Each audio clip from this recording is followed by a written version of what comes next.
السلام علیکم ورحمۃ اللہ وبرکاتہ۔ جی ہاں دوستو، آپ نے اس ویڈیو کے اوپر اگر کلک کیا ہے، ویڈیو مکمل دیکھ کر جانا۔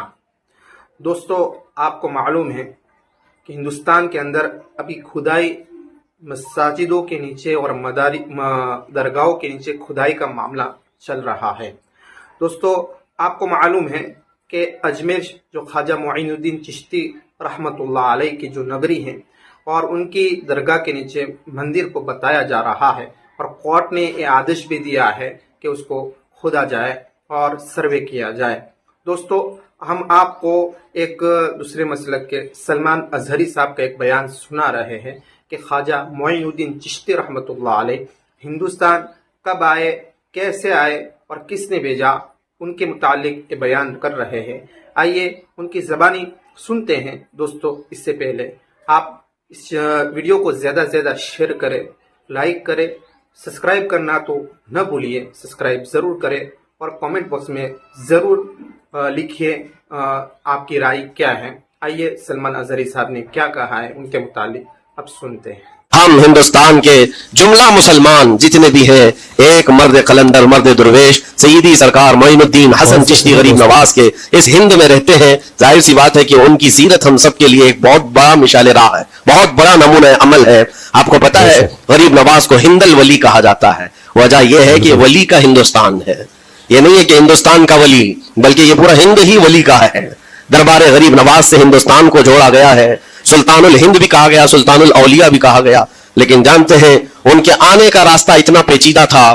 وہ سن 583 کی بات تھی، 583 ہجری چل رہی تھی، جب آپ حرم کعبہ سے نکل کر مدینہ طیبہ جا رہے تھے۔ اس وقت آپ کی عمر تقریباً 45 سال کے آس پاس کی تھی۔ نہایت ہی عبادت گزار، تقوی شعار، 20 سال اپنے پیر و مرشد کی خدمت کر کے وہ حرم کعبہ میں پہنچے تھے۔ 20 سال کے بعد جب مسجد نبوی میں گئے تو عجیب سی کیفیت تھی۔ سلام کیا رسول پاک صلی اللہ علیہ وسلم کے دربار میں تو جواب قبر انور سے آیا، وعلیک السلام یا معین الدین شیخ البر والبحر۔ اے معین الدین، تجھ پر میری سلامتی ہو، اللہ کی سلامتی ہو، جو خشکیوں کا بھی اور تریوں کا بھی تجھے امام بنایا گیا ہے۔ اور آواز یہ نبی کریم صلی اللہ تعالی علیہ وسلم کے دربار سے سننے والی آواز تھی۔ آپ گھبرائے تھے، تھوڑا سا سراسیمگی تھی۔ یہ ہندوستان کی طرف اشارہ کر کے میرے آقا صلی اللہ تعالی علیہ وسلم نے فرمایا تھا کہ تجھے ہند کی ولایت دی جاتی ہے۔ اس وقت تک سرکار غریب نواز کو نہ ہندوستان آنا کبھی ہوا تھا، نہ ہندوستان کے علاقوں کو آپ نے کبھی دیکھا تھا، کیونکہ سجستان جو یہاں سے کافی دور ہے، افغان کے قریب ایک علاقہ سنجر، جہاں پر آپ کی ولادت ہوئی، وہاں سے نکل کر کے آپ نیشاپور میں آباد رہے۔ اس کے بعد 40 سال کے بعد حرم کعبہ اور حرم مدینہ میں رہے۔ لیکن اچانک یہ بات کہ تمہیں ہند کی ولایت دی جاتی ہے، ایک تعجب والی بات ہے۔ نئی جگہ پر بھیجا جا رہا ہے۔ آپ دوبارہ شام میں نبی پاک صلی اللہ علیہ وسلم کے دربار میں حاضر ہوئے اور سلام پیش کرنے کے بعد، کیونکہ یہ خوشی کی بات تو سب کے لیے تھی کہ ہندوستان کو اللہ تعالیٰ ایک عظیم ولی بھیج رہا ہے، لیکن جس کو بھیجا جا رہا ہے وہ بے قرار تھا، بے چین تھا، کیونکہ نہ راستے پتہ ہے، نہ ملک کے حالات معلوم ہیں۔ بارگاہ مصطفیٰ صلی اللہ علیہ وسلم میں دوبارہ جب حاضری ہوئی، عرض کیا آقا آپ کا حکم، اس کی تعمیل کے لیے بندہ حاضر ہے، لیکن نہ یہ فقیر ہندوستان کے راستے دیکھا ہے، نہ وہاں کے حالات معلوم ہے۔ حضور پاک صلی اللہ تعالیٰ علیہ وسلم کے دربار میں یہ اپنی بپتا سنا رہے تھے، داستان غم سنا رہے تھے، غنودگی طاری آ گئی، یعنی نیند سی کیفیت آ گئی، اور بارگاہ رسول صلی اللہ علیہ وسلم میں ایک دیوار پر ٹیک لگا کر جیسے ہی آپ کی آنکھیں بند ہوئی، رسول کریم صلی اللہ علیہ وسلم تشریف لائے اور اشارہ فرما کر پورے ہندوستان کے نقشے آپ کے سامنے کھول کر رکھ دیے، اور پھر غریب نواز کو یہ بتایا بھی کس جگہ سے تمہیں سفر کرنا ہے، کیسے تمہیں جانا ہے اور کہاں تمہارا مسکن ہوگا۔ سرکار غریب نواز فرماتے ہیں، اس ایک خواب میں میں نے رسول کریم صلی اللہ تعالی علیہ وسلم کے ہاتھ میں اجمیر کے پہاڑ بھی دیکھ لیے، وہاں کے قلعے بھی دیکھ لیے تھے جو موجود تھے۔ اور اس کے بعد پھر کس بات کا خوف ہے، کس بات کا ڈر ہے؟ جنہوں نے راستے بتائے ہیں وہ ہادی رسول، وہ ہادی عالم ہے، نبی پاک صلی اللہ علیہ وسلم آئے ہیں پوری کائنات کو راستہ دکھانے کے لیے، اور جنہوں نے غریب نواز کو ہند کا راستہ بتایا ہو، پھر ڈر کس بات کا؟ جب آپ بیدار ہوتے ہیں تو اپنے ساتھ 40 قطب اس اولیاء کرام کی جماعت لے کر مدینہ طیبہ سے سفر کے لیے نکلے تھے۔ میرے عزیزو، اب بات یہاں آتی ہے، اسی لیے مدینہ طیبہ سے یہ پورا پلان ہوا ہے، مدینہ طیبہ سے بھیجا گیا ہے، مدینہ طیبہ سے پلیسمنٹ ہوا ہے۔ اسی وجہ سے آج تک تاریخ غریب نواز کو عطائے رسول کہتی ہے۔ عطائے رسول ہے، رسول اللہ کی عطا ہے، ہندوستان والوں کے لیے خاص عطا ہے میرے آقا صلی اللہ علیہ وسلم کی۔ جب وہ سفر کے لیے نکلے، سن 83 سے چلے تھے، تو یہاں ہندوستان پہنچتے پہنچتے آپ کو 87 یعنی 4 سال کا عرصہ لگ گیا تھا۔